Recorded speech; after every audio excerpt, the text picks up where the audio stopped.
Hello students, welcome to Pharmacy Notes by US. Today we discuss scope of pharmacognosy. So let's start. Discuss scope of pharmacognosy यानी कि जो pharmacognosy branch है इसके क्या क्या scope हैं। तो अगर अपन ओवरऑल बात करें पूरी की पूरी फार्मेसी डिपार्टमेंट के अंदर उसके अंदर जो भी ब्रांचेस हैं उसके अंदर फार्माकोग्नोसी का कोई ना कोई रोल है। तो pharmacognosy has a wide and broad scope in the field of pharmacy and its allied branches, some of them are very important which are described below. यानी कि जो फार्माकोग्नोसी है वो की एक फार्मेसी की ब्रांच है जैसे कि दूसरी ब्रांचेस हैं और उसके साथ कहीं ना कहीं वो आपस में कनेक्टेड हैं और दूसरे स्कोप्स के बारे में भी यहाँ पे डिस्कस करेंगे। जैसे फार्माकोग्नोसी है सबसे इंटरकनेक्टेड है, सारी की सारी ब्रांचेस हैं। जैसे कि फार्माकोलॉजी में अगर आपको फार्माकोलॉजी कलेक्शन देखना है तो उसके लिए आपको प्लांट चाहिएगा, बायोकेमिस्ट्री देखनी है तो आपको प्लांट या फिर एनिमल या फिर अगेन कोई क्रूड सब्सटेंस चाहिएगा, botany, quality control, physiology, phytochemistry, biology and for pharmaceutical. अगर आपको फॉर्मुलेशन भी बना रहे हो और उसके अंदर आपने कोई एपीआई डाल रहे हो तो इट मस्ट बी सिमिलर और it may be a crude drug. Pharmacognosy की अगर अपन बात करें तो देयर मेनी स्कोप्स, अपन वन टू वन डिस्कस करेंगे सारा का सारा। सबसे पहले अपन बात करेंगे cultivation and collection of medicinal plant की। यानी कि अगर अपन को फार्माकोग्नोसी के बारे में नॉलेज है तो इसके अंदर कल्टीवेशन एंड कलेक्शन भी अपन बहुत अच्छे से कर सकते हैं और उससे जो चीजें हैं उसको अपन पहले नॉर्मल से ज्यादा एडवांटेजेस ले सकते हैं। जैसे कि proper cultivation increase the amount of active chemical constituent. तो अगर आपको फार्माकोग्नोसी किसी की पता है, किसी प्लांट के बारे में आपको ये पता है कि इस पर्टिकुलर एरिया में उगता है, तो अगर आप उसका प्रॉपर कल्टीवेशन करो तो उसके अंदर जो मेन केमिकल कंस्टिट्यूएंट है जो पर्टिकुलर फार्माकोलॉजिकल एक्शन के लिए रिस्पॉन्सिबल है या जो अपन एक्सट्रैक्ट आउट करते हैं उसकी अपन क्वांटिटी भी बढ़ा सकते हैं। जैसे क्लोव है, क्लोव के अंदर जो केमिकल कंस्टिट्यूएंट है यूजिनॉल, मोस्टली जो एनाल्जेसिक के रूप में यूज करते हैं अपन, उसकी अपन जो क्वांटिटी है वो बढ़ा सकते हैं अगर अपन उसको प्रॉपर तरीके से कल्टीवेट करें। और कल्टीवेशन या इस तरीके की जो स्टडीज हैं वो अपन फार्माकोग्नोसी से पता कर सकते हैं। सेम ऐसे ही सेना, इट इज अ परगेटिव, इसके अंदर जो सेनासाइड है उसका जो केमिकल कंस्टिट्यूएंट है इसको भी अपन ज्यादा मात्रा में पैदा कर सकते हैं। दूसरा, proper cultivation reduce import of drug and give financial benefit. जैसे कि काफी सारे प्लांट्स हैं जो कि अपन इंडिया में है जो कि ग्रोथ नहीं हो रहे हैं या कम क्वांटिटी में हो रहे हैं तो उसको अपने को दूसरे देशों से इंपोर्ट करना पड़ रहा है। तो अगर अपने को उसकी फार्माकोग्नोसी पता हो, उसकी इंटरनल सिस्टम पता हो कि ये कौन से इन्वायरमेंट में कल्टीवेट किए जाते हैं, किस तरीके से इसको कल्टीवेट किया जाएगा टिश्यू कल्चर की हेल्प से, तो वो चीज़ अपन इंडिया में भी कल्टीवेट कर सकते हैं। और जो ट्रांसपोर्ट जो इकोनॉमी हो रही है जिससे अपने को फाइनेंशियली लॉस हो रहा है वो काफ़ी ज़्यादा बेनिफिशियल हो जाएगा। क्यों? क्योंकि वो चीज़ें अपने देश में ही उगनी शुरू हो जाएंगी। जैसे कि टोलो बाल्सम है, बेंजोइन है, स्टोरेक्स है, ये सारी की सारी मेडिसिन है जो अपन इंपोर्ट करते हैं। इनको अगर अपन कल्टीवेट करना शुरू करते हैं तो जो फाइनेंशियल बेनिफिट है वो बहुत ज़्यादा मिलना शुरू हो जाएगा। जैसे टोनू है वो कफ सिरप के रूप में काम आता है, बेंजोइन है स्किन इन्फ्लामेशन में काम आता है और स्टोरक्स है एक मल्टीपल सिस्टम्स में काम आता है, कफ में भी आता है, स्टमक पेन में भी आता है और कैंसर ट्रीटमेंट में भी काम आता है। अब अगर अपन बात करें आगे नेक्स्ट की एनालिसिस ऑफ फाइटोकेमिकल्स, यानी कि जो फार्माकोग्नोसी है उसके अंदर सपोज आपको कोई प्लांट है, आपको ये पता है कि इसके अंदर कोई ना कोई फार्माकोलॉजिकल एक्शन आता है या किसी ना किसी चीज को ट्रीट करने के लिए अपन लेते हैं, तो उसका बायोमोलिक्यूल कौन सा है, कितना प्योर है, उसके अंदर क्या स्ट्रक्चर है वो भी अपन पता कर सकते हैं। जैसे कि सपोज कोई प्लांट है उसका आपने एक्सट्रैक्ट आउट कर दिया, एक्सट्रैक्ट आउट करने के बाद आपकी जो भी क्रूड ड्रग है उसको आपने आइसोलेट किया, आइसोलेट करने के बाद एनालाइज किया और एनालाइज करने के बाद आपने उसका बायो एसे किया। बायोएसे यानी कि it is an analytical method to determine the concentration of potential of substance by its effect on living cell और टिश्यूज। यानी कि जो भी कंटेंट आपके निकल रहा है, जो भी आपने केमिकल कंस्टिट्यूएंट है जो आइसोलेट किया है, उसकी आप पोटेंशियल देख सकते हो वो है क्या, किस तरीके से उसका एक्शन है वो अपन पता लगा सकते हैं। डिफरेंट डिफरेंट क्रोमेटोग्राफी मेथड से अपन इस चीज को इवेल्यूएट करते हैं इसकी प्योरिटी को भी, जैसे कि HPLC है, पेपर क्रोमेटोग्राफी है, थिन लेयर क्रोमेटोग्राफी, इन सब से। जैसे कि सपोज फॉर एग्जांपल यहाँ पे एल्केलॉइड, तो प्लांट है इसका एक्सट्रैक्ट किया, उसका क्रूड ड्रग है उसका आइसोलेशन किया, एनालाइज किया और उसका एट द एंड बायो एसे किया। Research tools and new drug delivery systems and development, यानी कि जो फार्माकोग्नोसी है या जो प्लांट की अगर अपने को अच्छी स्टडी है, अगर नॉलेज है तो अपन उसके न्यू ड्रग डिलीवरी सिस्टम्स या डेवलपमेंट में भी यूज कर सकते हैं। जैसे कि सपोज अपने को ये पता है कि जो ओपियम प्लांट है उसके अंदर एक मॉर्फिन नाम का केमिकल कॉन्स्टिट्यूएंट है जो कि पेन रिलीविंग के अंदर एक पोटेंट ड्रग के रूप में काम आता है। तो इसको अगर अपन ने आइसोलेट कर लिया, it is a chemical form. अब अपने को ये पता है कि जो मॉर्फिन है वो एक ऐसा केमिकल मॉइटी है जो कि पेन रिड्यूस करने में काम आता है। तो वैसी की वैसी मॉलिक्यूल्स अपन लैब में भी सिंथेसाइज कर सकते हैं, उसकी फॉर्मुलेशन डेवलप कर सकते हैं जो कि फर्दर अपने लिए बेनिफिशियल होगी फार्मा लाइफ के अंदर। तो यानी कि जो अपने को फार्माकोग्नोसी है वो मेन कंस्टिट्यूएंट भी बताता है, उसकी स्ट्रक्चर बनाने में भी अपने को हेल्प कर रहा है और साथ ही साथ जो पुराने ग्रंथ थे उसमें ये जो लिखा था कि ये वाली मेडिसिन इस बीमारी के इलाज में काम आती है, तो जब अपन उसको आइसोलेट करेंगे तो नो डाउट कॉग्नोसी अपने को कम क्वांटिटी देती है, बट अपने को ये एस्टिमेशन करने में हेल्प कर रही है कि इस तरीके की जो स्ट्रक्चर होगी या इस तरीके का आप डेवलप कर लो, सिंथेसाइज कर लो, तो ये ड्रग सेम यही एक्शन प्रोड्यूस करने में हेल्प करेगी। Essential intermediate for final synthesis of bioactive molecule. काफी टाइम ऐसा होता है कि जो आपको प्लांट्स है वो आपको प्रीकर्सर देते हैं या फिर इंटरमीडिएट मॉलिक्यूल देते हैं, यानी कि आप कोई सी चीज को आइसोलेट करोगे तो वो आइसोलेटेड प्रोडक्ट है किसी दूसरी चीज के सिंथेसिस में आगे काम आ रहा है, जैसे कि डायस्कोरिया स्पीसीज है, स्टीरोडल सेपोनिन्स हैं, इनका जो प्रीकर्सर है जैसे कि डायस्कोरिया का डायसोजेनिन है, ये स्टीरोडल ड्रग के सिंथेसिस में हेल्प करते हैं। यानी कि ये प्रीकर्सर आपने प्लांट से ले लिया और इसकी फर्दर आगे की प्रोसेसिंग है जो आपने लैब में सिंथेसाइज करके बना ली। तो फार्माकोग्नोसी का यहाँ पे भी एक स्कोप हो गया कि आपको जो रॉ है वो अगेन प्लांट से या फिर नेचुरल ओरिजिन से मिल रहा है। और जैसे steroidal drug like contraceptives, corticosteroid, sex hormones हैं, इन सब के सिंथेसिस में डायसोजेनिन और नेचुरल फ्रूट ड्रग हेल्प करता है। बात करते हैं preparation of general tonics and stimulants.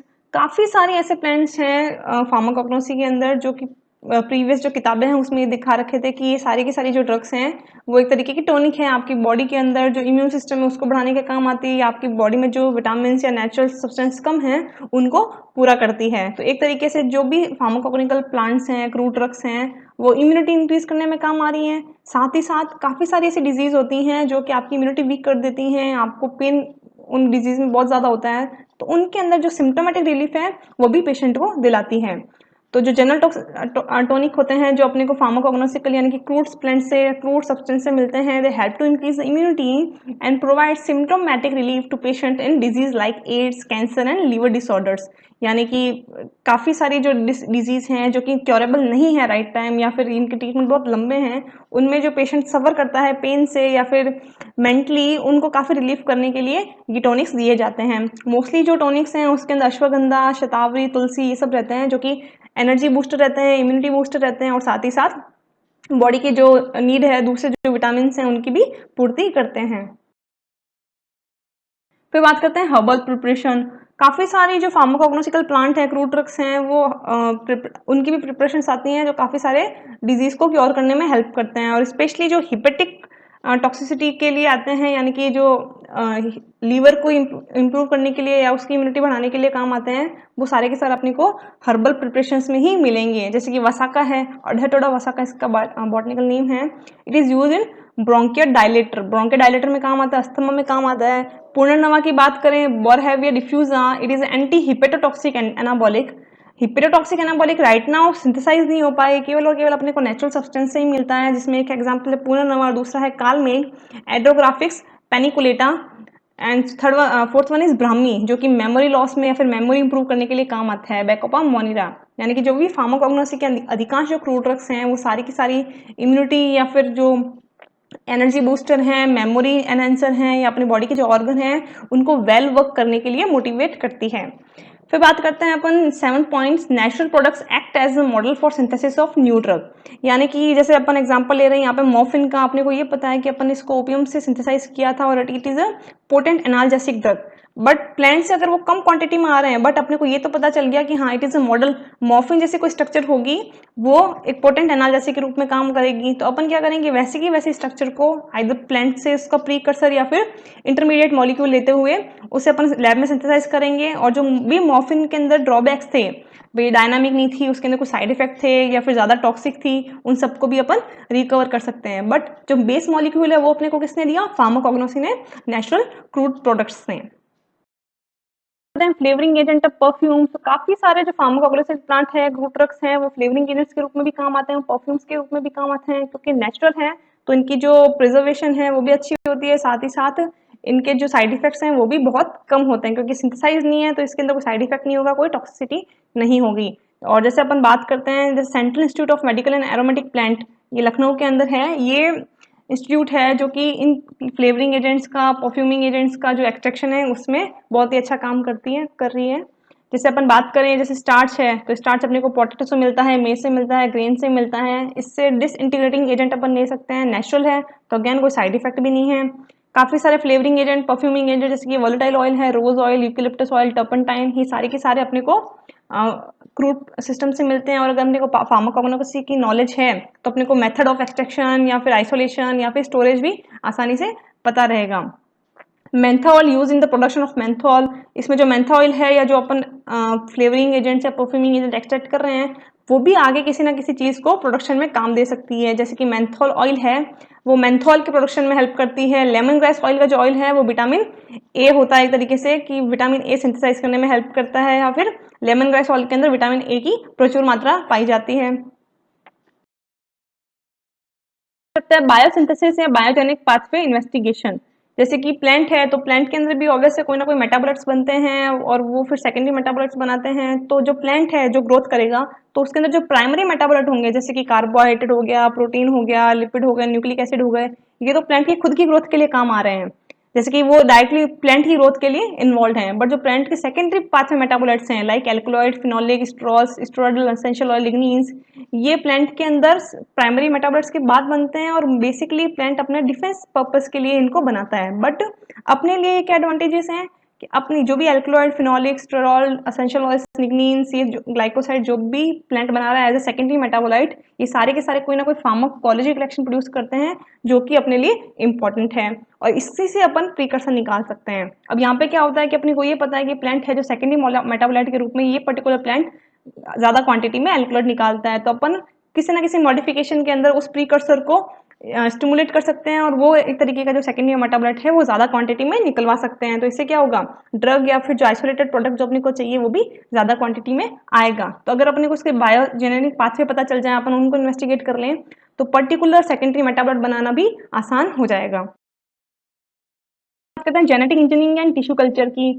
काफ़ी सारे ऐसे प्लांट्स होते हैं जिसमें अपने को पता है कि बहुत ही अच्छा केमिकल कंस्टिट्यूएंट है, बहुत ही अच्छी फार्माकोलॉजिकल एक्टिविटी देता है, बट क्वांटिटी बहुत ही कम है, या फिर एक पर्टिकुलर क्लाइमेट में वो नहीं उग पाता, या इंडिया में ये जगह से नहीं उगता। तो बाय जेनेटिक इंजीनियरिंग अपन उसकी हाइब्रिड है, उसकी जो सिस्टम है उसको मॉडिफाई कर सकते हैं, उसको अच्छा कर सकते हैं, और टिश्यू कल्चर के थ्रू अपन उसे किसी दूसरी जगह पे भी उगा सकते हैं। टिश्यू कल्चर में बेसिकली है जो कि प्लांट है उसको आर्टिफिशियली ग्रोथ करवाया जाता है एक मीडियम के अंदर और फिर उसको इम्प्लांट कर दिया जाता है। तो इससे क्या एडवांटेज मिलता है कि कोई चीज़ कहीं उग नहीं पा रही है या पर्टिकुलर अपने को उसके अंदर कोई सेकेंडरी मेटाबोलाइट में मॉडिफिकेशन करना है, उसके अंदर जेनेटिक इंजीनियरिंग करके कोई दूसरे मॉलिक्यूल के प्रॉपर्टी ऐड करनी है, तो वो सारी की सारी अपन चीज़ें कर सकते हैं।